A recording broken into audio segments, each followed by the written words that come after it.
Bismillahirrahmanirrahim. Assalamualaikum warahmatullahi wabarakatuh.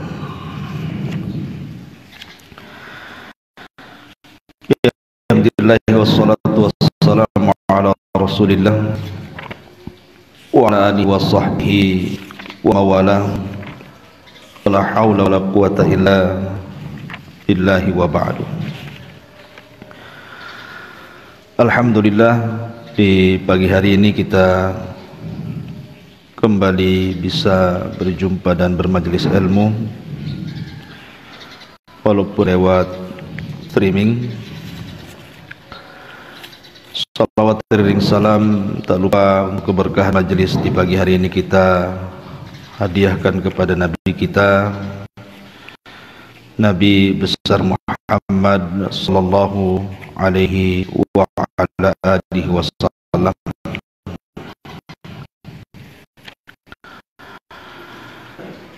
Ma'asyiral muslimin yang dimuliakan Allah Subhanahu wa taala, pagi ini kita akan mengisahkan satu ulama besar. Ulama ini sangat masyhur, apalagi fatwa-fatwa beliau dan kitab-kitab beliau dicetak dengan sangat banyak dan sudah kita dapati. Beliau adalah Syekhul Islam Ibnu Taimiyah rahimahullahu ta'ala. Syekhul Islam Ibnu Taimiyah rahimahullahu ta'ala memang pantas dikatakan Syekhul Islam, karena memang pengetahuannya terhadap Islam luar biasa. Dia lahir di sebuah tempat namanya Harran di negeri Syam yang sekarang masuk dalam Jumhuriyah dari negara Turki. Beliau lahir pada tahun 661 dan wafat pada tahun 728. Dan subhanallah, dia tidak menikah sampai meninggal. Nanti kita akan tahu kenapa alasannya beliau tidak menikah.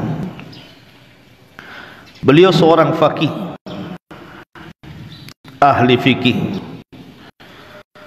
Beliau seorang muhaddis, ahli hadis. Beliau seorang mufassir, ahli tafsir.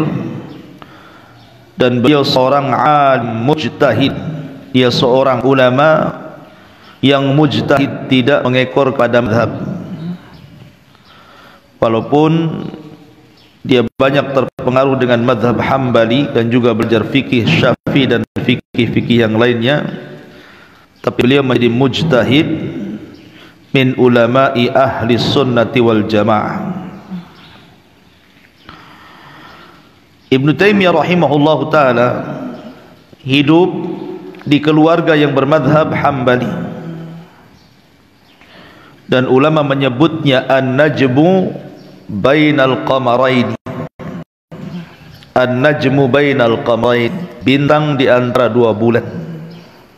Kenapa? Karena dia adalah ulama. Ibnu Taimiyah itu ulama kondang.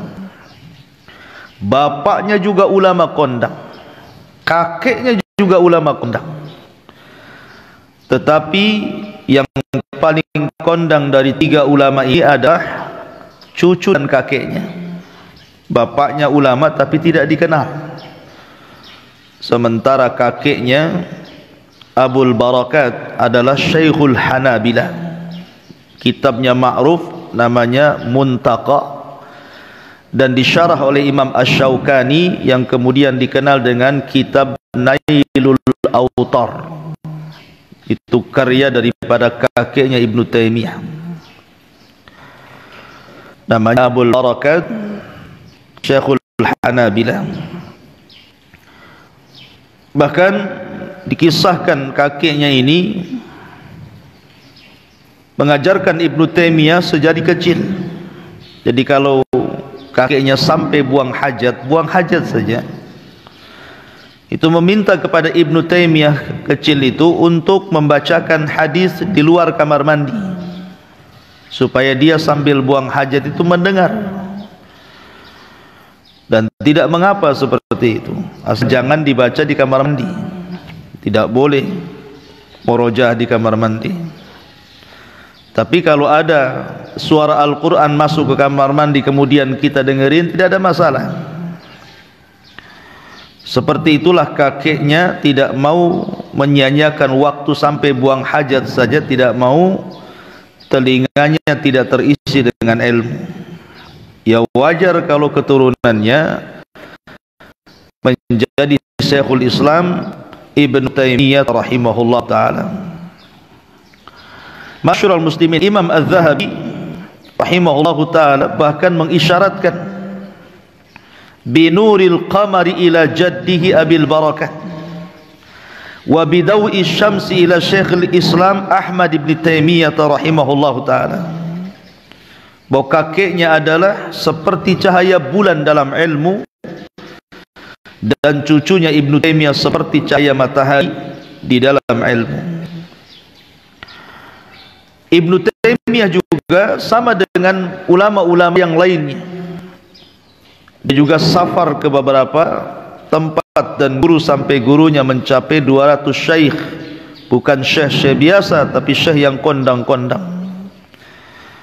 Dan itu ma'ruf ya, diantaranya banyak, nanti kita sebutkan siapa guru-gurunya dan siapa murid-muridnya.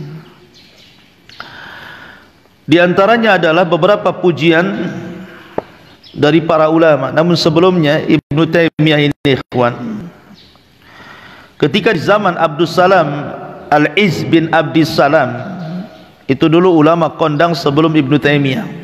Ma'ruf Al-Izz ibn Salam ini, dia seorang imam, bukan mujtahid saja tapi mujahid, ahli jihad.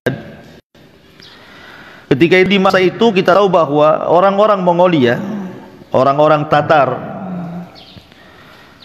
yang kemudian berkoalisi dengan orang-orang Syiah, kemudian berhasil menghancurkan Baghdad. Dan itu di masa Al-Izz bin Salam itu.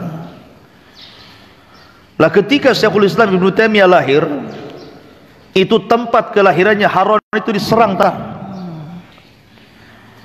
Akhirnya kemudian keluarga Syekhul Islam Ibnu Taimiyah harus hijrah dari Haran Syam menuju Damaskus. Maka Syekhul Islam besar di Damaskus karena memang daerahnya diserang. Ya. Dan sebelum Syekhul Islam kemudian besar, maka Izz bin Abdis Salam meninggal dunia, seolah-olah meninggalnya Izz bin Abdis Salam digantikan oleh Syekhul Islam Ibnu Taimiyah, sama dengan Imam Syafi'i. Meninggalnya Abu Hanifah, lahir Imam Syafi'i. Di antara pujiannya adalah Al-Hafidh Al-Mizzi. Beliau mengatakan, walaupun Al-Mizzi ini sebenarnya secara senioritas dia lebih senior dibandingkan Ibnu Taimiyah, baik dalam bidang ilmu ataupun talabatul ilmi. Akan tetapi walaupun demikian, karena Ibnu Taimiyah ini memiliki kecerdasan yang ajaib, justru dia banyak terpengaruh dengan madrasahnya Ibnu Taimiyah. Apalagi kita tahu murid-muridnya Ibnu Taimiyah ini bukan orang kaleng-kaleng, seperti Imam Ibnul Qayyim itu muridnya, kemudian Imam Zahabi itu muridnya, kemudian Ibnu Katsir juga muridnya, kemudian Ibnu Muflih juga muridnya. Kalau murid-muridnya seperti ini, ya tentu gurunya luar biasa. Siapa yang tak kenal Zahabi? Mu'arrikhul Islam, orang yang paling pakar dengan tarikhnya Islam. Siapa tidak kenal Ibnul Qayyim, seorang tazkiyatun nafsi. Siapa yang tidak kenal Ibnu Katsir, tafsirnya Tafsirul Azim Ibnu Katsir, dan seorang muhaddis Ibnu Muflih. Ini semua murid-murid Ibnu Taimiyah. Makanya kalau Ibnu Taimiyah terkenal wajar karena memang muridnya juga luar biasa. Dikatakan oleh Al-Bazzar, lihat bagaimana kesederhanaan Ibnu Taimiyah. Dia mengatakan, faman ra'ayna minal ulama man qana'a minad dunya bimithli ma qana'a huwa minha aw radiya bimithli halatihi allati kana 'alayha lam yasma' annahu ragiba fi zawjatin hasna wala sariyatin hawra wala darin qawra wala mamalik wa jawra wala basatin wal iqar wala shadda ala dinar wala dirham wala ragiba fi dawabi wala ni'am wala thiyabin na'imati fakhirah wala zaham fi talab ri'asah wala ra'uya sa'iyah fi tahsilil mubahat. Beliau katakan, kami tidak pernah melihat orang seqanaah Ibnu Taimiyah. Qanaah itu tidak mau dunia, maunya akhirat saja, itu disebut qanaah. Dia tidak didengar dari Ibnu Taimiyah itu ragiba fi zaujatin hasna, mau menikah dengan wanita yang cantik, karena dia sendiri tidak menikah, ataupun budak yang dimilikinya, ataupun rumah yang mewah, ataupun kebun-kebun yang luas. Tidak punya kehendak ataupun keinginan mengumpulkan dinar dan dirham, tidak juga dengan kendaraan dan nikmat, tidak juga dengan pakaian yang mewah, dan dia tidak menghendaki untuk menjadi jabatan dalam pemerintah. Bahkan dalam hal-hal mubah saja dia tidak menyibukkan diri situ. Jadi memang Ibnu Taimiyah itu kehidupannya hanya untuk akhirat saja, sama sekali tidak peduli dengan dunia.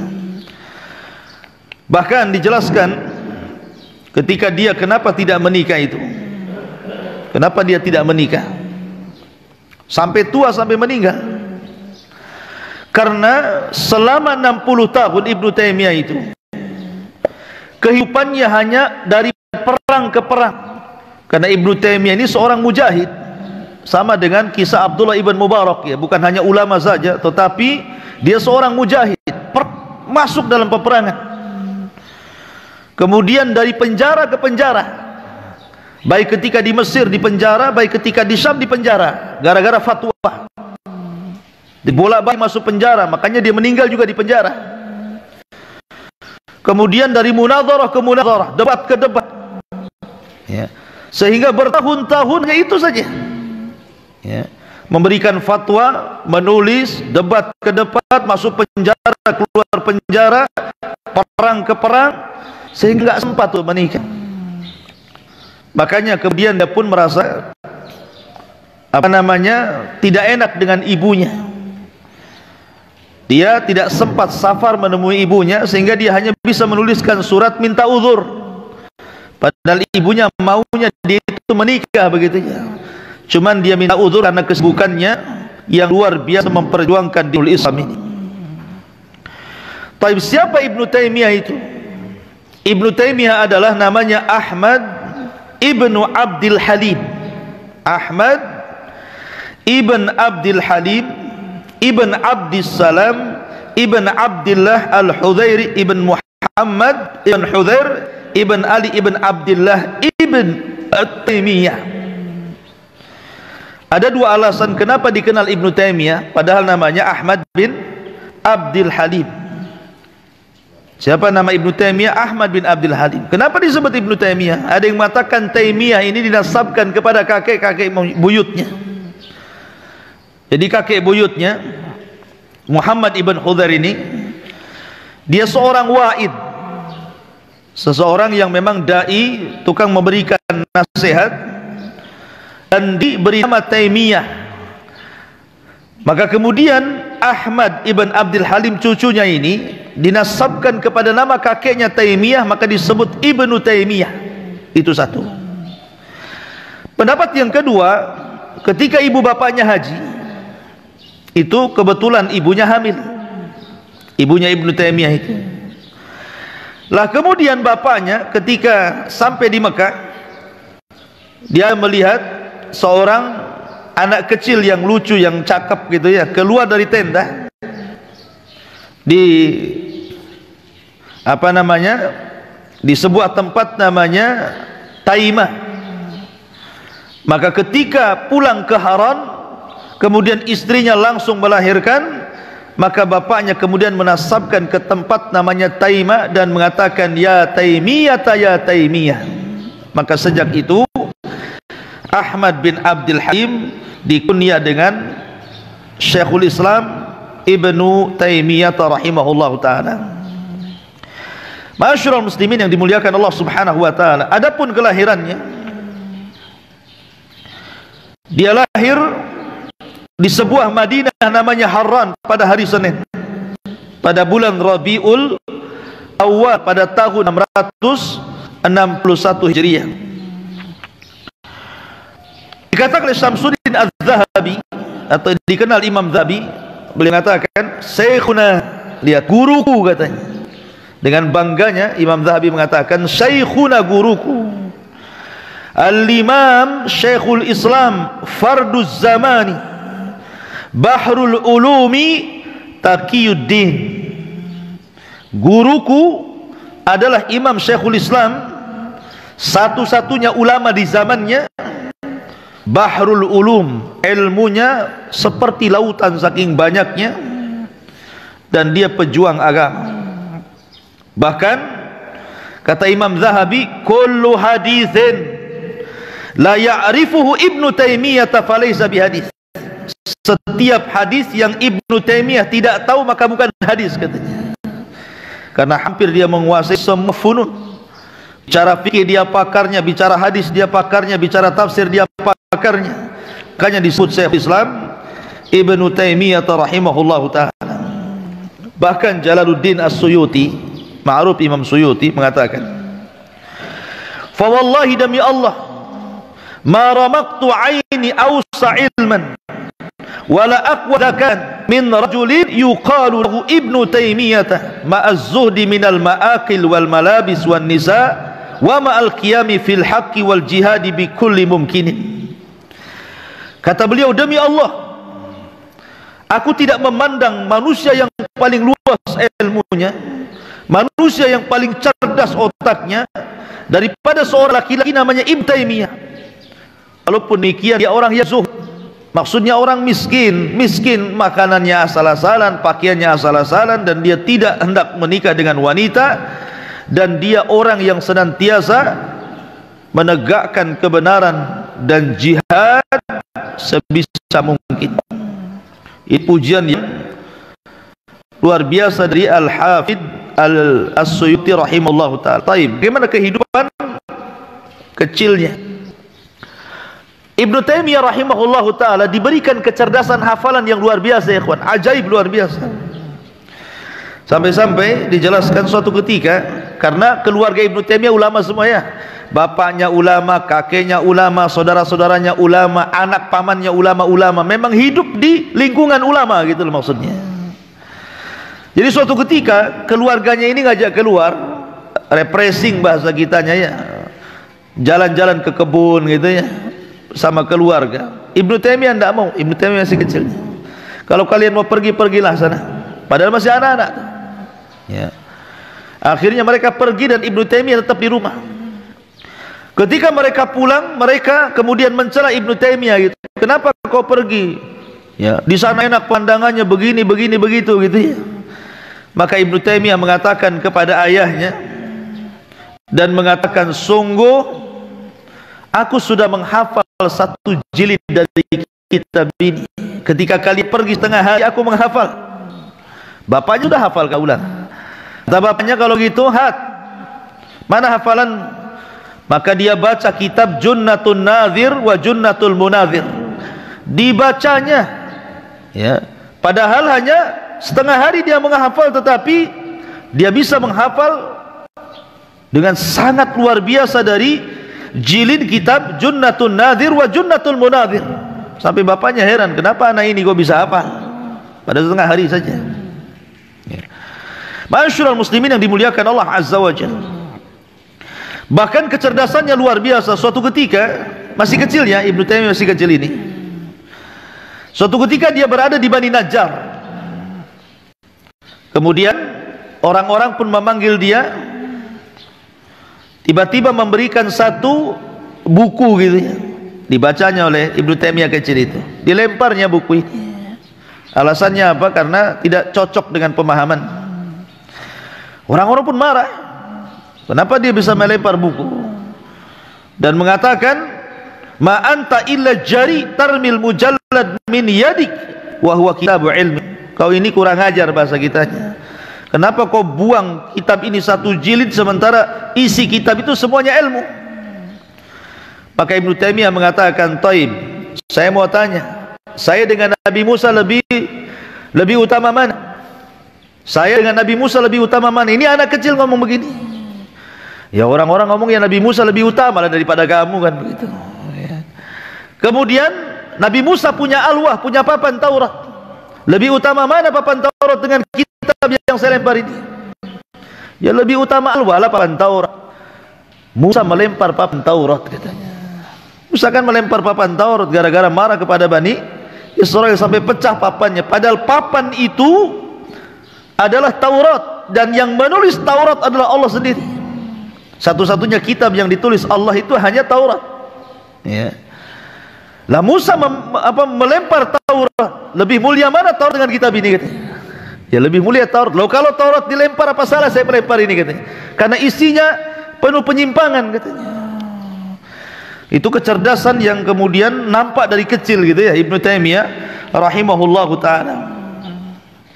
Ma'asyiral muslimin yang dimuliakan Allah Subhanahu wa taala. Lah Ibnu Taimiyah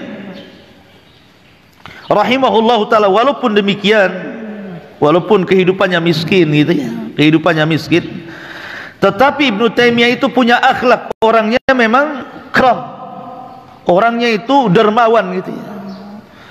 Terkadang ketika dia sudah menjadi ulama besar, banyak orang-orang kaya, orang-orang yang mengambil istifadah ilmu dari dia, kadang ngasih hadiah. Tapi hadiah itu bukan dimakan dia, justru diberikan kepada fuqara wal masakin. Sampai-sampai dijelaskan oleh Al-Imam Al-Bazzar, dia mengatakan, kana marran yawman bi ba'di al-qaryah fada'alahu ba'dul fuqara. Suatu ketika Ibnu Taimiyah ini berjalan-jalan di sebuah daerah, tiba-tiba banyak orang-orang fakir memanggil dia, dan orang-orang fakir itu tahu dia Ibnu Taimiyah. Lah ketika itu Ibnu Taimiyah tidak ada uang yang mau dikasihkan itu. Akhirnya apa yang terjadi? Fanaza'a thawban ala jildihi wa dafahu ilaihi. Dibuka pakaiannya, kemudian dikasihkan. Saya tidak punya apa-apa kecuali pakaian di badan. Ambillah pakaian ini, bima tayassar, kau jual harganya bapak, kemudian manfaatkan uangnya. Berapalah harga pakaian itu? Ya. Kalau kita kan mikir-mikir ya, apalagi pakaiannya baru beli, mereknya pun belum dicabut gitu ya, nggak mungkin lah dikasih orang. Ya. Kemudian juga dijelaskan dalam riwayat yang lain, sa'alahu insanun dzata yaumin kitaban yantafi'u bihi. Suatu ketika ada orang yang meminta kitab yang bisa dimanfaatkan dengannya. Maka Ibnu Taimiyah katakan, khudh ma takhtar, fara'a dzalika ar-rajul baina kutubil syaikhi mushafan. Maka ketika itu orang yang meminta itu melihat di selipan-selipan kitab yang catat Ibnu Taimiyah pada mushaf. Mushaf itu lumayan kalau dijual. Akhirnya dia pun mengambil mushaf itu, kemudian dijual, laku pula 1 dirham. Maka dia memanfaatkan dengan dirham itu. Ini bagaimana karamnya. Kemudian tawadhu'nya. Ibnu Taimiyah itu orang tawadhu dan tidak pernah usah kalau ditanya.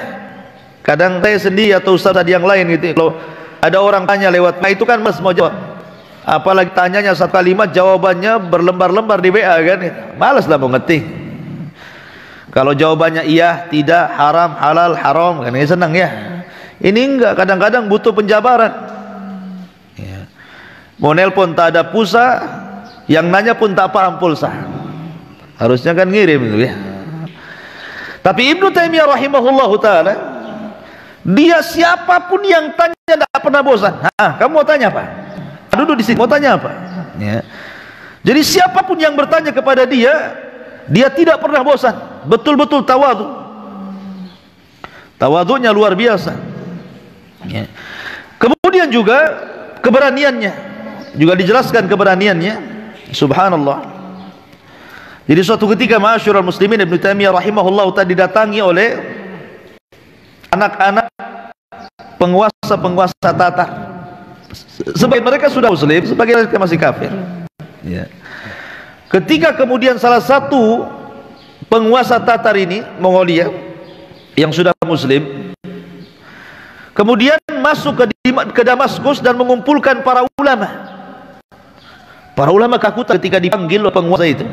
Tapi karena mengancam jiwa-jiwa mereka, akhirnya mereka pun kumpul, termasuk Ibnu Taimiyah. Kemudian mereka meminta nasihat. Yang pertama kali yang maju Ibnu Taimiyah, dinasihati penguasa itu. Ya. Semua para ulama hampir menyingkapkan pakaian mereka, takut ditebas darahnya mengenai pakaian mereka, saking ketakutannya gitu. Jadi udah siap-siap nih, dan jadi tebas pula ini Ibnu Taimiyah, ini darahnya moncrot pula ke kita, ini bahasanya seperti itu. Tapi dengan tenangnya Ibnu Taimiyah menasihati satu per satu, macam-macam lagi itu kan. Tetapi Allah Subhanahu wa taala takdirkan memang Ibnu Taimiyah selamat.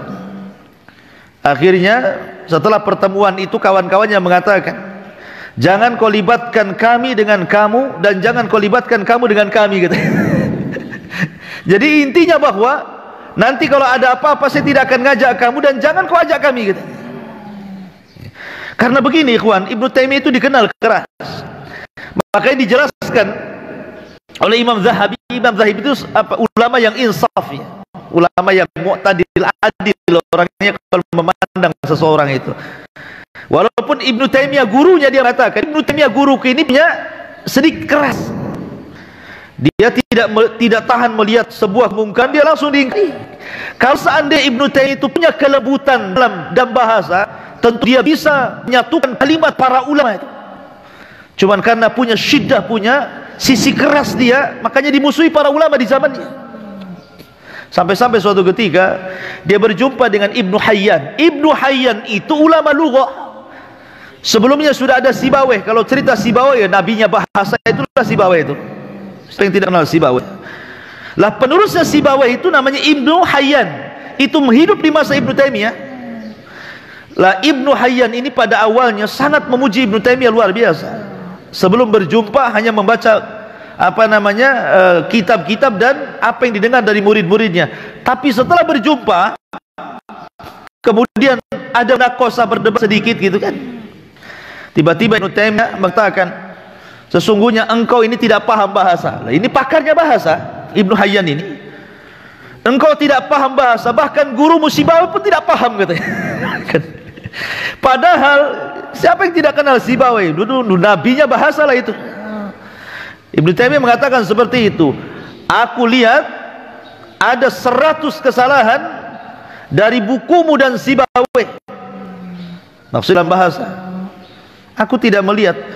Kau tidak, Sibawayh tidak paham, kau juga tidak paham katanya. Sampai keras gitu ya. Dari situ Ibnu Hayyan berbalik, yang tadinya memuji akhirnya tidak jadi kan gitu. Awalnya memuji sangat tinggi Ibnu Taimiyah ini. Ya karena kerasnya gitu ya. Ibnu Taimiyah rahimahullahu taala.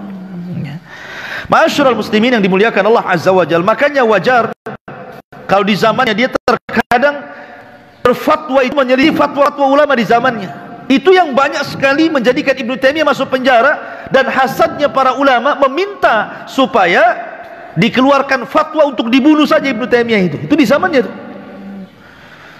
Salah satunya adalah ketika memfatwakan tentang orang yang mentalak sekali talak, 3 kali talak. Ibnu Taimiyah mengatakan dihukumi 1 talak. Jadi kalau ada seorang suami mengatakan saya talak kamu 3 kali sekali, saya talak kamu 100 kali sekali, ya, maka Ibnu Taimiyah mengatakan tetap jatuh 1 talak. Sementara zaman itu Allah mengatakan tidak, tetap jatuh 3 talak. Dan Ibnu Taimiyah mengatakan telah bid'ah dan sebab itu penjara. Kan gitu ya. Jadi gara-gara fatwa-fatwa yang menyelisih fatwa-fatwa para ulama di zamannya, itulah banyak sekali kegaduhan. Akhirnya Ibnu Taimiyah asik bolak-balik masuk penjara, baik ketika di Syam ataupun ketika di Mesir. Ma'asyiral muslimin yang dimuliakan Allah Azza wa Jalla. Kemudian juga di antara mihnahnya, bagaimana ujian Syekhul Islam Ibnu Taimiyah rahimahullahu taala. Dijelaskan Imam Syaukani rahimahullahu taala, karena memang kita tahu bahwa Ibnu Taimiyah banyak orang yang hasad di zamannya, baik secara fikih ataupun akidah, terutama masalah akidah. Karena Ibnu Taimiyah itu paling banyak membantah kelompok-kelompok sesat. Antum melihat kitab-kitab akidah Syekhul Islam seperti Akidah Wasitiyah, Akidah Tadmuriyah, itu kan, dan sebagian penggalan dari kitab Majmu'ul Fatawa. Ketika bicara tentang akidah, dia paling banyak menyerang orang-orang yang menyimpang dalam bab nama dan sifat bagi Allah Azza wa Jalla. Beda dengan Syekhul Islam Muhammad bin Abdul Wahhab ya. Kalau Syekhul Islam Muhammad bin Abdul Wahhab dalam kitab tauhid yang banyak dikarya, itu lebih banyak nyerang tentang tauhid uluhiyah, salah syirik, tauhid syirik, tauhid itu. Kenapa? Karena memang di zaman Abdul Wahhab, Syekhul Islam Muhammad bin Abdul Wahhab, memang penyimpangannya dalam bab uluhiyah. Banyak orang yang menyembah kuburan dan meminta kepada kuburan, banyak orang yang memakai jimat, sehingga kitab-kitabnya banyak yang merudun soal bab tauhid uluhiyah. Tapi berbeda pula di zaman Syekhul Islam Ibnu Taimiyah. Yang menyimpang itu kebanyakan bab tauhid nama dan sifat bagi Allah. Makanya kitab-kitabnya lebih banyak bicara tentang masalah tauhid asma dan sifat, meluruskan itu yang banyak akhirnya hasad dari para ulama yang tidak sepaham dengan Ibnu Taimiyah rahimahullahu taala. Ma'asyiral muslimin yang dimuliakan Allah Azza wa Jalla. Tapi kita lihat bagaimana guru-gurunya Imam Ibnu Taimiyah ini. Guru-gurunya ikhwatiddin muliakan Allah, di antaranya Zainuddin Abul Abbas Ahmad ibn Abdid Daim al-Imamul Muhaddis, seorang ulama ahli hadis. Kemudian Taqiyuddin Abu Muhammad Ismail, kemudian juga Aminuddin Abu Muhammad Al-Qasim, kemudian juga Syamsuddin Abul Ghanaim, kemudian juga Syamsuddin Abu Muhammad Abdurrahman, kemudian juga Fakhruddin Abul Hasan, Majduddin Abu Abdillah Muhammad ibn Ismail, kemudian Syamsuddin Abu Abdillah Muhammad ibn Abdul Qawi, dan banyak lagi guru-gurunya. Kemudian di antara murid-muridnya sudah disebutkan tadi Imam Zahabi, Ibnu Katsir, kemudian juga Imam Ibnul Qayyim rahimahullahu taala, dan banyak sekali. Bahkan di zamannya itu ulama-ulama banyak memuji dia. Jadi akronnya, kawan-kawannya itu banyak yang memuji dia, dan karya-karyanya banyak sekali. Di antaranya yang fenomenal adalah Majmu'ul Fatawa. Itu dikarang di penjara itu. Berapa jilid? 37 jilid, 1 meter lebih. Antum aja nggak bisa ngangkat itu. Seorang yang kitab itu nggak bisa ngangkat, lagi banyaknya itu 38 jilid itu. Kapan antum baca kitab itu? Majmu' Fatawa, Fatawa Kubra. Dan subhanallah, walaupun dia di penjara, dia produktif tuh, keluarkan fatwa, nulis kitab gitu ya. Karena kebanyakan karya-karya beliau itu kalau tidak dalam bentuk risalah, maksudnya nasihat. Pamannya ada seorang penguasa minta dinasihati, dia kirim surat, akhirnya jadi kitab gitu ya. Atau karena dia memang memberikan fatwa, ditulis murid-muridnya kemudian dikarang, atau memang sengaja dia menulis kitab dalam penjara, sehingga karya-karyanya banyak sekali yang terkeluar dari penjara itu. Kemudian juga mengarang kitab Dar'ut Ta'arudil Aqli wan Naqli, Minhajus Sunnah An-Nabawiyah, Iqtida' Siratal Mustaqim, As-Sarimul Masyhur ala Syatimir Rasul, pedang terhunus kepada orang yang mencela Rasul. Kemudian Al-Furqan Bainal Awliya'ir Rahman wa Awliya'is Syaitan, pembeda antara wali Rahman dan wali syaitan. Sampai dijelaskan dalam kitab pembeda antara wali Rahman dan wali syaitan, menyebutkan tentang perkataan Imam Syafi'i dari Imam Laits. Kalau engkau melihat seseorang yang bergaya ustad, kok bisa terbang, bisa berjalan di air, maka lihat perilaku kesehariannya. Kalau dia memang sesuai dengan sunnah, maka dia wali Allah. Tapi kalau menyimpang dari sunnah, maka dia wali syaitan, katanya. Sampai seperti itu ya. Kemudian siasat syar'iyah lirra'i wal ra'iyah. Kemudian fatwa al-hamawiyah al-kubra, nadul mantiq, amradul qulub, faidatul jalil wa fit tawassul wal wasilah. Kemudian muqaddimah ilmi tafsir, dan banyak lagi karya-karya beliau yang tidak bisa saya terangkan. Taib, di antara wafatnya karena sudah siang, sejarah wafatnya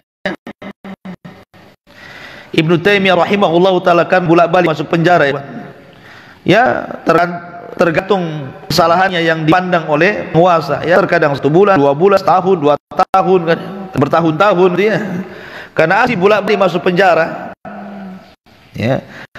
Maka Ibnu Taimiyah rahimahullahu taala dan di penjara juga disiksa sama saja.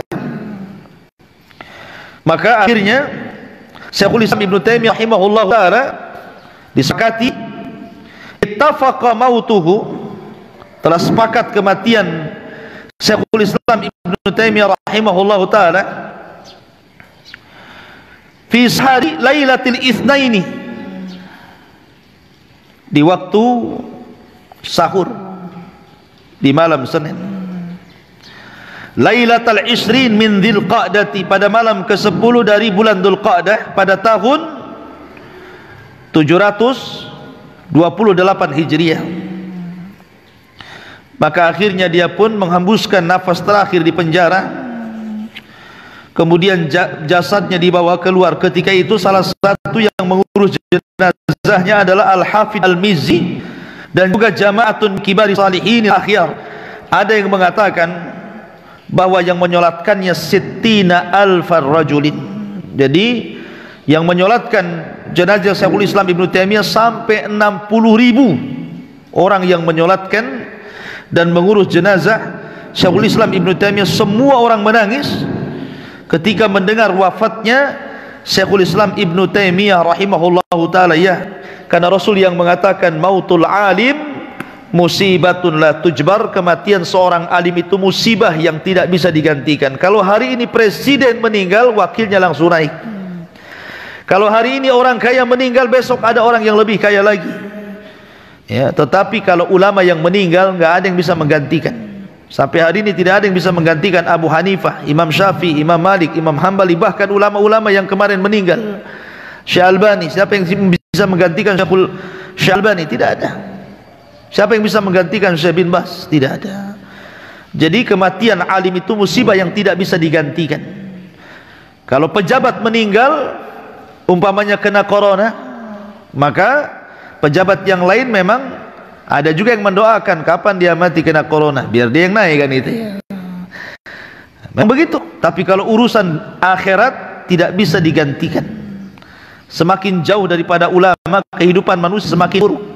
Makanya Anas bin Malik radhiyallahu anhu mengatakan bahwa sayati alaihi zaman walladzi ba'dahu syarru minhu, akan datang zamannya di mana yang setelahnya jauh lebih buruk daripada yang sebelumnya. Subhanakallah bihamdika asyhadu an la ilaha illa anta astaghfiruka wa atubu ilaik. Allahu ta'ala alam. Assalamualaikum warahmatullahi wabarakatuh.